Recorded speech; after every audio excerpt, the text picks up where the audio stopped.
Heart at Pia nag-unfollowan na raw sa Instagram. Tanong ng netizens, sino ang nauna?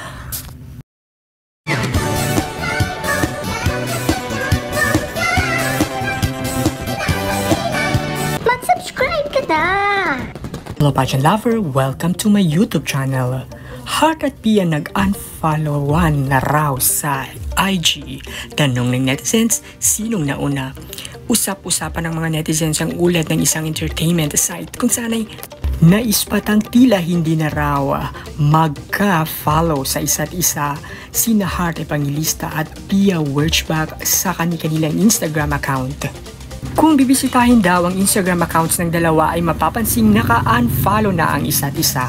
Kaya tanong ng mga netizens, sino ba ang unang nag-unfollow? Matatandaan na hindi pa rin matapos-tapos ang pagsasabong sa kanilang dalawa lalo't pareho silang aktibo sa fashion scenes sa ibang bansa.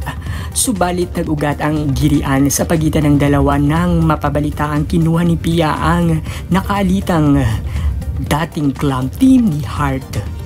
Kamakailan lamang ay nag-cruise ang mga landas nila sa isang fashion show subalit walang balita kung nag-uusap o nagpapansinan ba sila. Sa ngayon ay nasa Paris, France ang dalawang ito na kung saan ay dumalo sila sa Paris Fashion Week Show 2024. Samantala, wala pang tugon na reaksyon o pahayag ang kampo ng dalawa tungkol sa issue. Kaya halika't basahin natin ang mga komento ng mga netizens patungkol sa dalawang ito. Let's take a look and let's take a read.